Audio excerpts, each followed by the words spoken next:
আসসালামু আলাইকুম। গত ক্লাসে আমরা লিঙ্কডইন অ্যাড টার্গেটিং সম্পর্কে জেনেছি। আজ আমরা লিঙ্কডইন অ্যাড ফরম্যাট সম্পর্কে জানব। আমরা যখন কোনো অ্যাড অবজেক্টিভ বা গোল সিলেক্ট করি তখন কিন্তু বিভিন্ন ধরনের ফরম্যাট দেখতে পাই। আমি যদি কোনো একটা ক্যাম্পেইন এখান থেকে সিলেক্ট করি, সাপোজ ধরে নেন আমি এখান থেকে লিড জেনারেশন এই ক্যাম্পেইন অবজেক্টিভ সিলেক্ট করতেছি। দেন চলে যাব আমরা অ্যাড ফরম্যাটে, কারণ আমরা অডিয়েন্স নিয়ে অলরেডি আলোচনা করে ফেলেছি। এখন আমরা অ্যাড ফরম্যাটে চলে আসবো।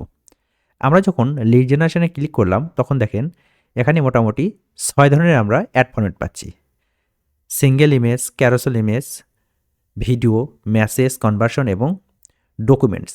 ঠিক একইভাবে আমরা যদি এখান থেকে আমাদের ক্যাম্পেইন গোলটি ওয়েবসাইট ভিজিট রাখি, দেন আমরা যদি আমাদের অ্যাড ফরম্যাটে আসি, এখানে আমরা 7 ধরনের অ্যাড ফরম্যাট দেখতে পাচ্ছি।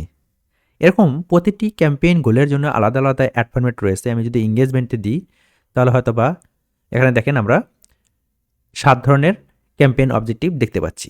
তো এখানে আমাদের কিন্তু প্রতিটি ক্যাম্পেইন অবজেক্টিভস বা ক্যাম্পেইন গোল সিলেক্ট করে করে দেখতে হচ্ছে যে ওই ক্যাম্পেইন অবজেক্টিভস বা ক্যাম্পেইন গোলের আন্ডারে আমাদের কী অ্যাড ফরম্যাট রয়েছে। এজন্য আমি গুগল ডকে একটি ফরম্যাট করেছি, সেখান থেকে সবগুলো অবজেক্টিভস বা অ্যাড ফরম্যাট একসাথে দেখতে পাবেন। আমি যদি গুগল ডক্সে যাই, দেন এখানে আসলাম লিঙ্কডইন অ্যাড স্পেসিফিকেশন, এটা নিয়ে আমরা একটু পরে কথা বলতেছি। তো আমরা নিচের দিকে যাব, দেখেন লিঙ্কডইন অ্যাড ফরম্যাট। তো এখানে আমাদের ক্যাম্পেইন অবজেক্টিভস বা ক্যাম্পেইন গোলগুলো দেওয়া রয়েছে এবং এই পাশে অ্যাড ফরম্যাট। তো প্রথমে হচ্ছে ব্র্যান্ড অ্যাওয়ারনেস। ব্র্যান্ড অ্যাওয়ারনেসের মধ্যে আমরা কিন্তু 7 ধরনের অ্যাড ফরম্যাট পাবো। কি সেগুলো? Single image ad, carousel image ad. Single image ad কি? আমরা যখন একটি ইমেজ দিয়ে অ্যাড চালাবো সেটি আসলে সিঙ্গেল ইমেজ অ্যাডের মধ্যে পড়বে। দেন ক্যারোসেল ইমেজ অ্যাড। ক্যারোসেল যদি আমি আপনাদেরকে বুঝাই বা দেখাই, ক্যারোসেল লিঙ্কডইন অ্যাড লিখে আমি সার্চ করলাম। দেন আমি যদি ইমেজে যাই, অনেকগুলো ইমেজ একসাথে আসলে ক্যারোসেল আকারে দেওয়া। এই দেখেন এই অ্যাডের মধ্যে দেখেন এখানে কিন্তু অনেকগুলো ইমেজ রয়েছে। দেন আমি যদি এই অ্যাডে ক্লিক করি, নিচের দিকে হয়তো আরও অ্যাড দেখতে পাবো। এখানে দেখেন অনেকগুলো ইমেজ কিন্তু একসাথে দেওয়া রয়েছে, অর্থাৎ 3-4-5টি ইমেজ আপনি একসাথে দিতে পারবেন ক্যারোসেল আকারে। একটার পর একটা আসলে এরকম করে চেঞ্জ হবে। এটা আসলে ক্যারোসেল ইমেজ অ্যাড। দেন রয়েছে ভিডিও অ্যাড। ভিডিওর মাধ্যমেও আমরা brand awareness campaign set up করতে পারবো। Text ad. টেক্সট অ্যাড কোনগুলো? আমি যদি একটু দেখি যে LinkedIn text ad, text ads, তাই না? একে সার্চ করলাম, ইমেজে যাব। এই দেখেন এগুলো হচ্ছে লিঙ্কডইন টেক্সট অ্যাড। এই অ্যাডগুলো আমরা বিভিন্ন জায়গায় দেখে থাকি। আমি যদি আমার লিঙ্কডইন প্রোফাইলে ঢুকি তাহলে দেখেন এই পাশে আমরা ডান পাশে নিচের দিকে কিছু অ্যাড দেখতে পাবো। যদিও এটা আসলে এই অ্যাডটা লিঙ্কডইন থেকে দেওয়া হয়েছে। এখানে বিভিন্ন ধরনের অ্যাড দেখা যায়, এগুলো মূলত টেক্সট অ্যাডের মধ্যে পড়ে। এরপরে রয়েছে আপনার স্পটলাইট অ্যাড। স্পটলাইট অ্যাডও আমার এই জায়গাতে দেখা যায় এবং আমাদের টাইমলাইনও আসতে পারে কখনো কখনো। তো সেগুলো সবগুলো বিষয় নিয়ে আমরা আস্তে আস্তে আলোচনা করব। এরপর হচ্ছে ফলোয়ার অ্যাড। মূলত ব্র্যান্ড অ্যাওয়ারনেসের মাধ্যমে আমরা কিন্তু আমাদের পেজের ফলোয়ার বাড়াতে পারি। যে আমরা একটি অ্যাড দেবো, সেই অ্যাডে ক্লিক করা মানে আমাদের পেজে একটি করে ফলোয়ার বাড়বে। এ ধরনের অ্যাড আসলে ব্র্যান্ড অ্যাওয়ারনেস ক্যাম্পেইন সেটআপের মাধ্যমে দেওয়া হয়। এবারে কনভার্সন অ্যাড। কনভার্সন হচ্ছে আমার অ্যাডে ক্লিক করার পর সে আমার ওয়েবসাইটে যাবে, দেন সেখান থেকে পারচেস করবে। এটাও আমরা ব্র্যান্ড অ্যাওয়ারনেসের মাধ্যমে দিতে পারি। দেন আমি যদি দেখি যে ওয়েবসাইট ভিজিট। ওয়েবসাইট ভিজিট এই ক্যাম্পেইন অবজেক্টিভস আমরা কোন কোন অ্যাড ফরম্যাটের মাধ্যমে দিতে পারি? সিঙ্গেল ইমেজের মাধ্যমে দিতে পারি, ক্যারোসেলের মাধ্যমে দিতে পারি, ভিডিওর মাধ্যমে দিতে পারি, টেক্সট, স্পটলাইট অ্যাড এবং মেসেজ অ্যাড। এখানে কিন্তু এক্সট্রা একটা রয়েছে, সেটা হচ্ছে মেসেজ অ্যাড। দেন কনভার্সন অ্যাডও আমরা দিতে পারি ওয়েবসাইট ভিজিট ক্যাম্পেইনের মাধ্যমে আর কি। এরপরে এঙ্গেজমেন্ট। এঙ্গেজমেন্টের মধ্যে আমরা 5 ধরনের অ্যাড ফরম্যাট পাচ্ছি। এখানে মূলত দেখেন আমাদের কোন কোন অ্যাড নেই। এখানে আমাদের স্পটলাইট অ্যাডটা নেই, টেক্সট অ্যাডটা নেই, তাই না? এখানে কি রয়েছে? এক্সট্রা ফলোয়ার অ্যাডটা আমাদের অ্যাড হয়েছে, যেটা আসলে বললাম যে আপনি ব্র্যান্ড অ্যাওয়ারনেসের মাধ্যমে এই ফলোয়ার অ্যাডটা দিতে পারেন। ঠিক একইভাবে আপনি এঙ্গেজমেন্টের মাধ্যমে আসলে ফলোয়ার অ্যাড দিতে পারেন। এরপর রয়েছে video view ad. Video view অ্যাডের মধ্যে অ্যাড ফরম্যাট হিসেবে শুধুমাত্র আমরা ভিডিও ভিউটাই পাবো বা ভিডিওই পাবো, আর অন্য কোনো কিছু পাবো না। কারণ আপনি দেখাবেন তো ভিডিও, মানে আপনার ভিডিওই তো ভিউ করাবেন, সেক্ষেত্রে তো আর ইমেজ বা সিঙ্গেল ইমেজ, ক্যারোসেল এগুলো দেওয়ার তো আসলে কোনো চান্স নেই। এরপর হচ্ছে লিড জেনারেশন। লিড জেনারেশনের ক্ষেত্রেও আমরা মূলত 5 ধরনের অ্যাড ফরম্যাট পাবো। Single image ad, carousel image ad, video ad, message ad এবং কনভার্সন অ্যাড। এবং সর্বশেষে ওয়েবসাইট কনভার্সন অ্যাড বা ওয়েবসাইট কনভার্সন যে ক্যাম্পেইন গোল, সেখানেও আমরা 7 ধরনের অ্যাড ফরম্যাট পাবো, যেটা অ্যাকচুয়ালি আমরা দেখেছিলাম যে আমরা লিড জেনারেশনের ক্ষেত্রে বা ব্র্যান্ড অ্যাওয়ারনেসের ক্ষেত্রে আমরা 7 ধরনের অ্যাড ফরম্যাট পাচ্ছি।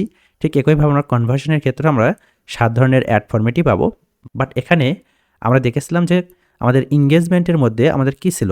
পেজ লাইক অ্যাড ছিল বা ফলোয়ার অ্যাড ছিল, বাট এখানে আমাদের পেজ লাইক বা ফলোয়ার কোনো অ্যাড নেই, এখানে আমাদের মেসেজ অ্যাডটা অ্যাড হয়েছে। মেসেজ অ্যাড কোনগুলো? আমি যদি আমার লিঙ্কডইনের মেসেঞ্জারে যাই, তাহলে দেখেন এই যে একটা মেসেজ আমার কাছে আসছে, এই মেসেজের পাশে স্পন্সর্ড লেখা রয়েছে, এটা কিন্তু এই মেসেজ অ্যাডের মাধ্যমে দেওয়া হয়েছে, অর্থাৎ এটা একটি পেইড অ্যাড। অন্যান্য যে মেসেজগুলো রয়েছে সেগুলো কিন্তু পেইড না, বাট এটা পেইড অ্যাড, তাই না? এবং সর্বশেষে রয়েছে কি জব অ্যাপ্লিকেশন। জব অ্যাপ্লিকেশনের মধ্যে আমরা সিঙ্গেল জব অ্যাড দিতে পারি, জব অ্যাড দিতে পারি, সিঙ্গেল ইমেজ অ্যাড দিতে পারি, স্পটলাইট অ্যাড দিতে পারি। এই সবগুলো বিষয় যখন আমরা ক্যাম্পেইন ক্রিয়েট করব তখন তো বিস্তারিত আসলে বলবই। তো আশা করি বুঝতে পেরেছেন যে অ্যাকচুয়ালি কোন ক্যাম্পেইন গোলের আন্ডারে কোন কোন অ্যাড ফরম্যাট আমরা তৈরি করতে পারি। তো এখন আমরা দেখব যে লিঙ্কডইন অ্যাড স্পেসিফিকেশন। আমরা যে ইমেজ অ্যাড দিব, আমরা যে ক্যারোসেল অ্যাড দিব বা ভিডিও অ্যাড দিব, সেগুলো তো আসলে কিছু স্পেসিফিকেশন রয়েছে, তাই না? তো আমি এপাশে এই লিঙ্কগুলোতে ক্লিক করতেছি, যদিও এটা আসলে লিঙ্কডইন থেকেই নাজিল হয়েছে, এটা আমি লিঙ্কডইন থেকে আসলে দিয়েছি, এটা আমার নিজের ক্রিয়েট করা না। তো এখানে দেখেন এটা সিঙ্গেল ইমেজ অ্যাড। তো সিঙ্গেল ইমেজ অ্যাডের ক্ষেত্রে আমরা কী কী ধরনের ইমেজ দিতে পারি? জেপিজি, পিএনজি বা জিপ ফাইল দিতে পারি। এরপর কি আমরা ফাইল সাইজ হতে হবে 5 MBর বেশি আমরা দিতে পারবো না।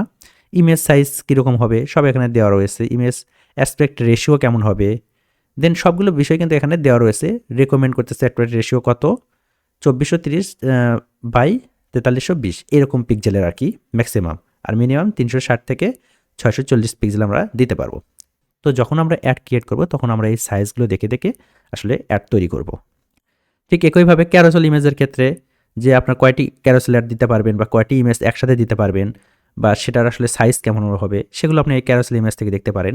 তো আমি মূলত এই যে ডক ফাইল এটা আপনাদের দিয়ে দিব, আপনারা এটা একটু ওপেন করে করে দেখবেন, পরে দেখবেন যে অ্যাকচুয়ালি কোন অ্যাড ফরম্যাট কীভাবে কাজ করতেছে, তাদের আসলে ইমেজ সাইজ কেমন, সেখানে টেক্সট কেমন বসবে বা কত ক্যারেক্টার আমরা টেক্সট দিতে পারি, সেগুলো বিষয় সব আসলে এখান থেকে একটু পড়াশোনা করবেন, তাহলে বিষয়গুলো ক্লিয়ারভাবে বুঝতে পারবেন।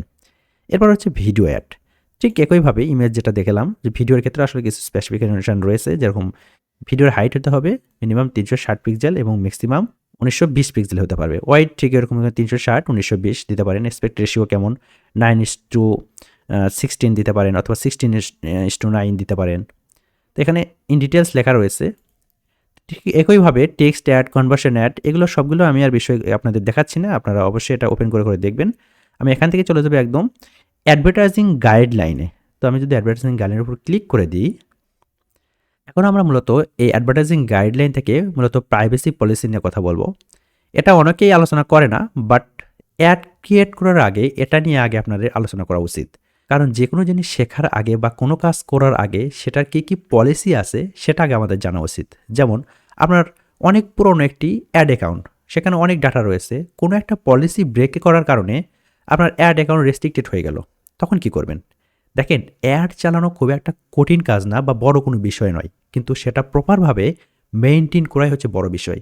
এজন্য আপনাকে এই থিওরিটিক্যাল বিষয়গুলো আসলে বুঝতে হবে। কারণ আপনি কোনো কিছুর পলিসি জানেন না তার মানে এই না যে আপনি সেই আইনে দণ্ডায়িত হবেন না। আমরা কিন্তু অনেকেই অনেক পলিসি জানি না, বাংলাদেশের পলিসি রুলস ব্রেক করি।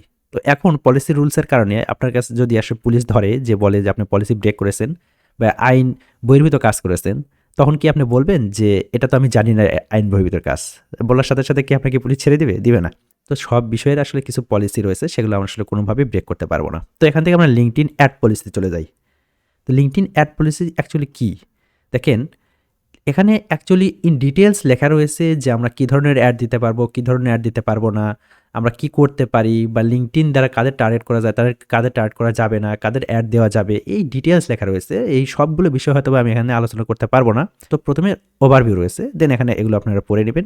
এরপরে রয়েছে ad review process. Ad review প্রসেসটা হচ্ছে আমরা লিঙ্কডইনে অ্যাড দেবো, দেওয়ার সাথে সাথে লিঙ্কডইন কিন্তু অ্যাড অ্যাক্টিভ করবে না, তারা এই অ্যাডটি রিভিউ করবে। রিভিউ করার পর যদি দেখে যে তাদের কোনো পলিসি আমরা ব্রেক করি নাই, তাহলে সেটা অ্যাক্টিভ করবে, নয়তো বা সেটা রিজেক্ট করে দিবে। এরপরে what to do if your add in rejected, আপনার অ্যাড যখন রিজেক্ট হবে তখন আপনি কী করবেন, সেখানে ইন ডিটেলস এখানে বিস্তারিত লেখা রয়েছে।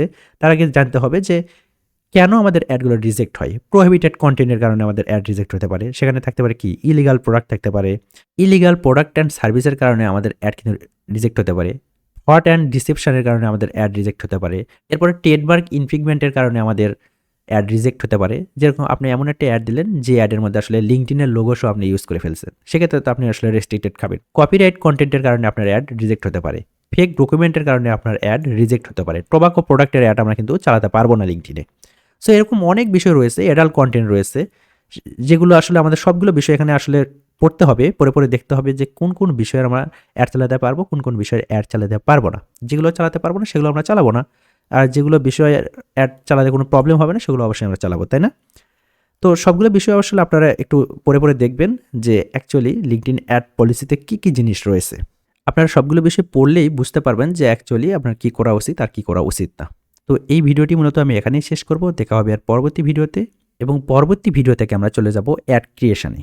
কারণ অলরেডি অ্যাড ক্রিয়েট করতে যে বিষয়গুলো আসলে লাগে বা যে বিষয়গুলো আমাদের জানা প্রয়োজন, সবগুলো বিষয় কিন্তু আমরা অলরেডি কমপ্লিট করে ফেলেছি। দেখা হচ্ছে এর পরবর্তী ভিডিওতে। এর পরবর্তী ভিডিওতে আমরা brand awareness campaign set up করব। তো সে পর্যন্ত ভালো থাকবেন, সুস্থ থাকবেন। আসসালামু আলাইকুম।